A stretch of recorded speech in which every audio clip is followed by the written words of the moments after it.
Welcome back to The Explainer. Today we're diving straight into one of the most absolutely vital yet completely invisible networking concepts powering our world today. We're talking about NAT, or Network Address Translation. It's the silent engine operating in the background of basically every home network, office space, and massive cloud environment out there.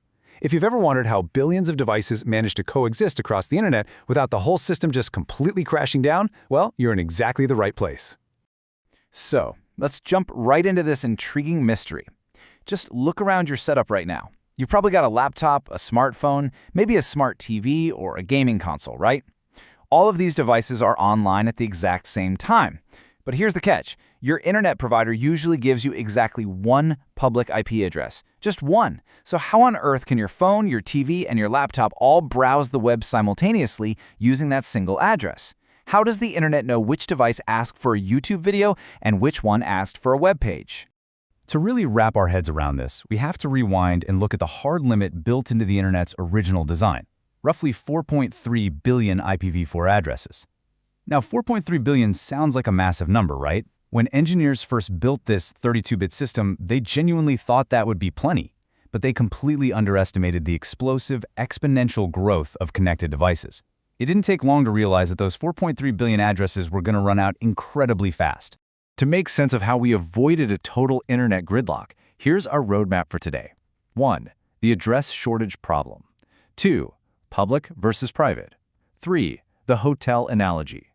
4. The journey of a packet. 5. Modern uses and security. And finally, 6. The future of NAT. Let's get into it.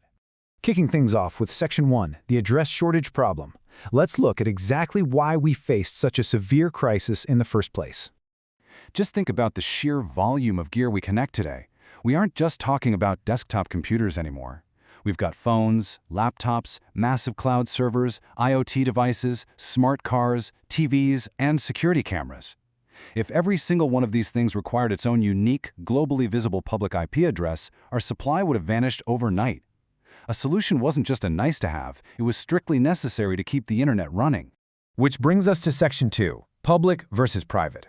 To solve this terrifying shortage, engineers had to split how we think about IP addresses entirely. Enter the absolute hero of our story, NAT. This acts as a tireless translator sitting right at the edge of your local network, usually right inside your home Wi-Fi router. Its entire job is to let all those private devices inside your house share that one single public IP when they need to talk to the internet. Internally, your devices use one set of rules, but externally, the internet only sees one public face. When you look at this side by side, the genius of the split is so clear. On one side, public IPs. These are globally reachable, assigned by your ISP, and highly limited. On the flip side, we have private IPs. These are used only locally, are completely invisible to the outside internet. And because they're invisible globally, you can reuse them. Millions of homes can use the exact same private address, like 192.168.1.10, without any conflicts. The public IP handles the global delivery, while the private IPs handle the internal house traffic. Let's make this super concrete with Section 3, the hotel analogy. If swapping addresses still feels a bit abstract, imagine a massive hotel. You've got 500 guests in 500 different rooms, and they all need to make calls to the outside world.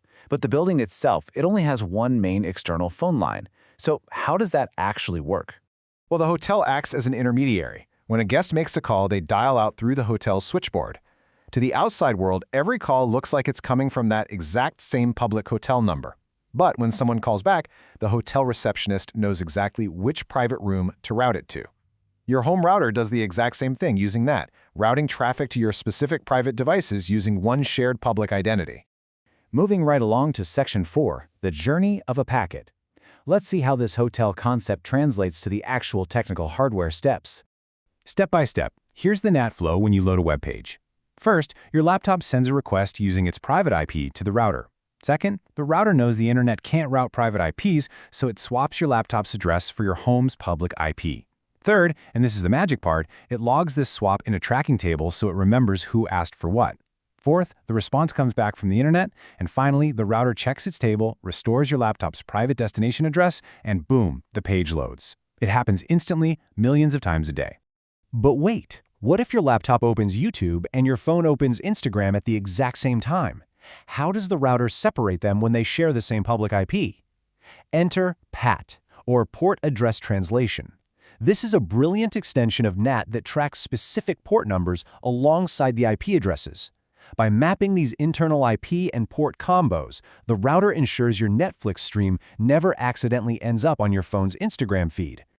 That leads us directly into Section 5, Modern Uses and Security.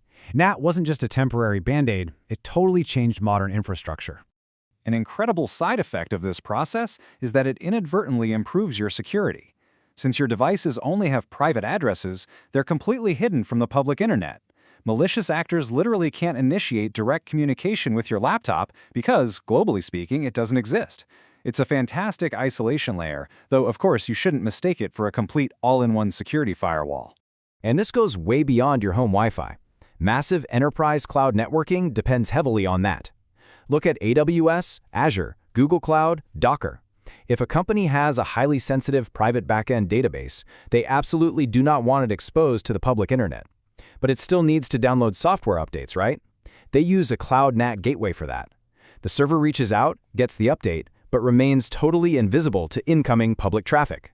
But there's a flip side. This masking effect creates some real headaches for cybersecurity teams. If a malicious program inside a network starts talking to a hacker's server, the security team just sees traffic coming from one public IP.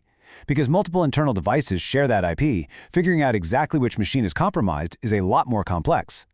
That's why monitoring that activity is absolutely critical for modern network defense. So, where are we heading? Section 6, the future of NAT. Let's talk about what happens next. It really all comes down to the transition from IPv4 to IPv6. Under our current IPv4 landscape, the internet survives totally on NAT. Without it, the whole thing would have collapsed years ago. But the widespread adoption of the newer IPv6 standard is going to provide billions upon billions of unique addresses. Every device could technically have its own public IP. This massive space will eventually reduce our heavy dependence on translation, but make no mistake, NAT is still the absolutely critical glue holding today's internet together. Before we wrap this up, let's clear out some common misconceptions so your mental model is totally bulletproof. Number 1. NAT doesn't magically create internet access. It's just a translator. 2. Most devices you interact with daily do not have a public IP. They're strictly private. 3. Modern NAT absolutely tracks ports using PAT to keep apps separated. And finally, while it's a great isolation layer, it doesn't replace real, dedicated security. All right, now that you know exactly how billions of devices share identities to seamlessly communicate, I want to leave you with this provocative thought for our next explainer. Once the router translates your address, how do those invisible packets of data actually, physically, traverse the globe to reach a server thousands of miles away? Think about it, and we'll unpack that fascinating journey next time. Thanks for joining me, and I'll catch you in the next explainer.